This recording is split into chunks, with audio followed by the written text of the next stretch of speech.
trusted with me about speaking to you.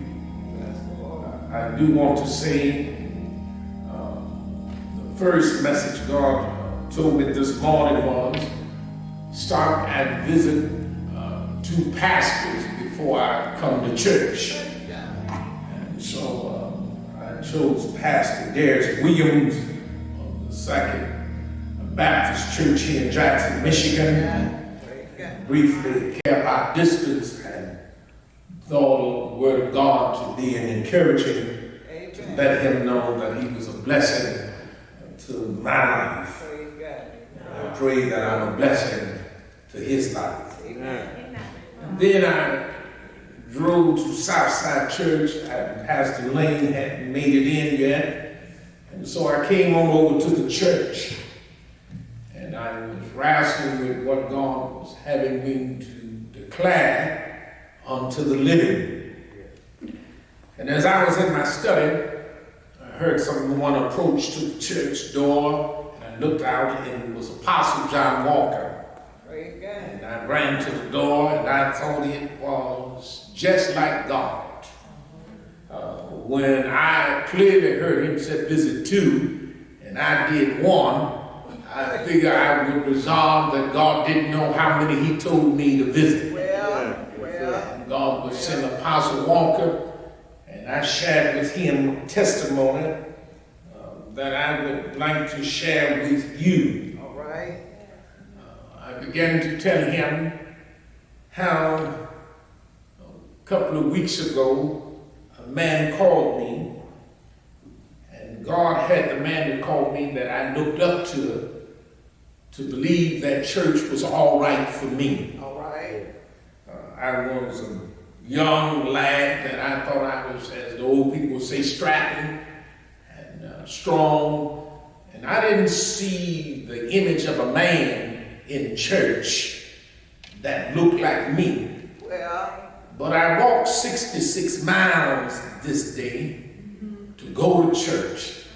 I walked from Mount Pleasant, Michigan to Lansing, Michigan to find the food I like eating in the way I like it cooked.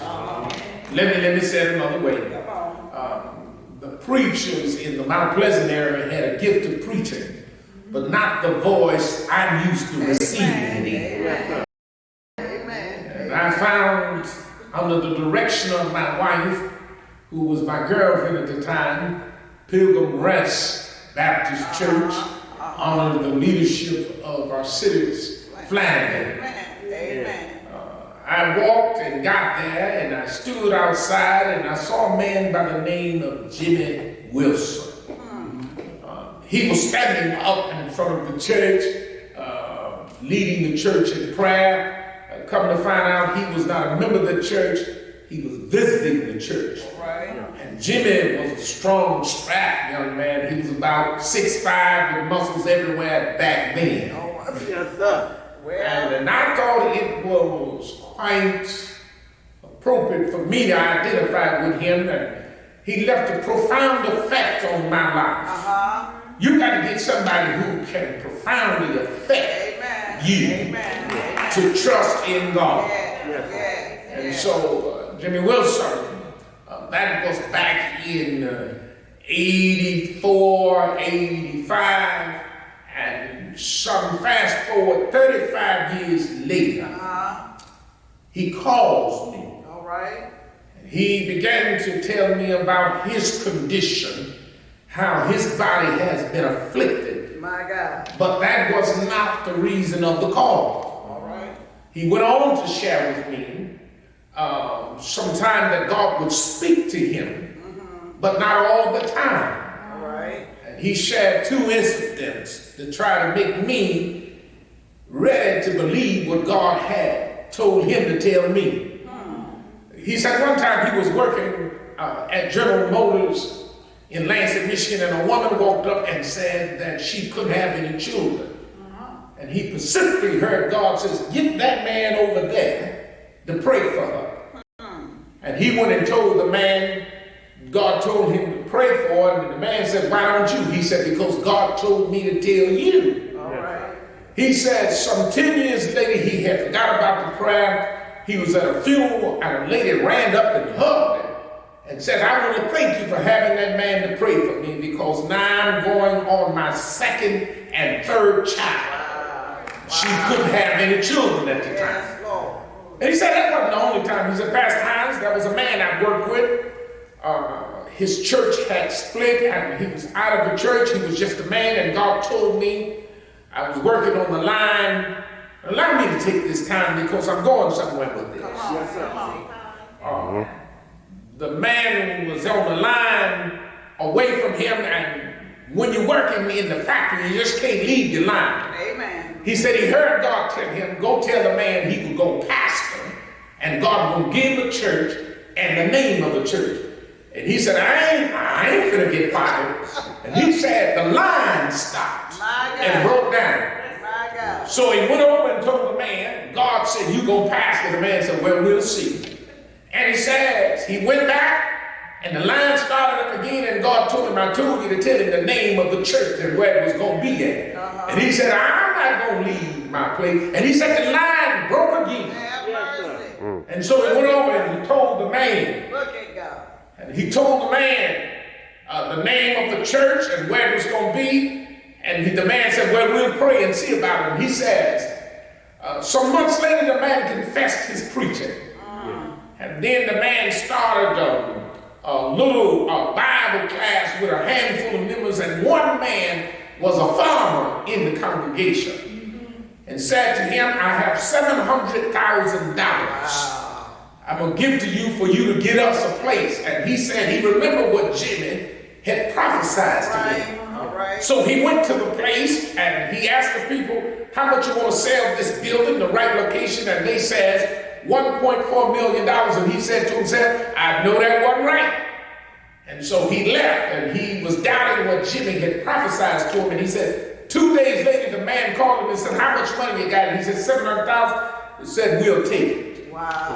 And that pastor's now in Lansing on Martin Luther King in one of the better facilities in Lansing. All our prophetic word that Deacon Jimmy Wilson Sr.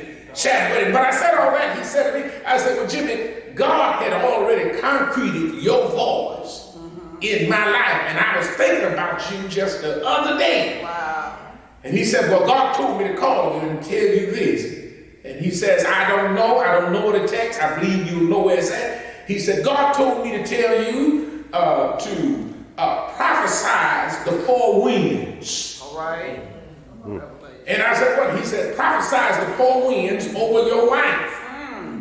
And I began to tell him, I said, you know, Sister Hines has been real sick. And he said, I didn't know that. And I says, that's the book of Ezekiel. And so God led me home. I went home and I began to share with Sister Hines. And I began to tell her what God had poured into him to pour into me. And I began to read Ezekiel 37. And I got to the 9th verse, and it says, the Lord God said, prophesies to the breath of the four winds. Now, what you need to know, who's out there that don't know the story, Sister Hines has been struggling breathing. My God. And it had been so traumatic to me. Some days I would get up and don't know if I'd come back home and find a living wife. Wow. I've just been walking in faith with God. Yes. But when I read that text, I began to prophesy over her by commanding the breath to breathe on her. Yes. Yeah. The other day I got up and I know God told me, go and plant the garden. And I didn't want to plant the garden. I was tired. Seemed like everybody I called had something to do, but I went out and I planted the garden. And when I got back to the house, before I looked at my phone, and my wife had said, James, I got up and I've gone to the store. And I feel good. And I came back to the house. I had said to her, I've been running 40 minutes on the treadmill to keep myself physically fit. Yeah. And she had got on the treadmill and ran 10 minutes. And I said to her, I said, 10 minutes. She said, it's going to take me 20 minutes. And I began to tell God, you are God. regardless of what we believe and what we even pray. I come to tell you this morning, believe God. Amen. I said believe God. And God began to talk with me, and it was quite interesting when I came in the house. Sister Hines did not know I had came in the house, but she was listening to one of my sermons, and I heard her shouting and speaking in tongues. And then I turned to her and says, I'm home, and I could hear her quiet down, and I said to myself, don't quench the spirit. Amen. And so the next morning, when I woke up, I walked out of the bedroom and walked into my living room. This is my declaration. Yes, it's a new change coming. Amen. I came out of my bedroom and I could hear God say, turn around and speak to the breath and talk to me. And I went in, and I laid my hands on my wife, and I began to talk to the breath. Yeah. And I told the breath from the four winds, you shall breathe life into my life. Yes, and as I was talking with God, the Spirit of God came upon me, and I began to speak in tongues. And then I heard my wife, she began to speak in tongues. And I told the Lord, whatever you need me to do, I'm a witness this morning. I wish somebody help me this morning. So I say to the obedient Jimmy Wilson, may you be forever blessed. For I heard God clearly come to tell me to preach this message this morning. That's my testimony, and God sent Apostle Walker to come and says God told him to tell him that he's elevating and bringing birthing something in me. And so I said to you, don't try to choose my journey. Get your own journey, but make sure you're going with God. God has a way of doing things that I'm just amazed at him. He just put, after I had that cry, I went out in the living room, began to read my Bible. I got to tell my testimony. It might be the whole sermon this morning. So I walked out in the living room, began to read my Bible, and my phone rang, and I wasn't going to answer the phone, but it was a name that I respected. And I saw Dave Dunning, and I picked up the phone. I said, good evening, Dave. And he said, good morning, Pastor Hines. I said, how you doing? And he says, I'm calling to check on how things going with you. And I said, well, things are going better for me. And I didn't want to be short, but I wanted to be short because I've been fellowshipping with God. But God had somebody to call me. And he says, well, how's the grass? I said, Dave, we done plant seed and bought a sod to put down. And he says, what are you doing? I said, well, God gave a man to me in my life in the church, and he's developing to build a deck. And he says to me, he said, well, get the wood from me free. I said, well, Dave, why don't you just come and meet me and let's talk about it. And he said to me, he says, in my mind I had a taping that 4, so I was going to tell him 3. And he said, can we meet at 11? Now, I still got my sweatshirt and my sweatpants on. Now, to you that don't live with me, those are my pajamas. And he said, can we meet at 11? And you know, when people be kind to you, you don't have folk to change their schedule for your schedule. I said, yes, but here's the miracle. God told me, said, call Brother Deacon Albert Peterson. And as soon as I called him, I looked at the phone. It was 10:23. And I said, Brother Peterson, can you meet me at the church?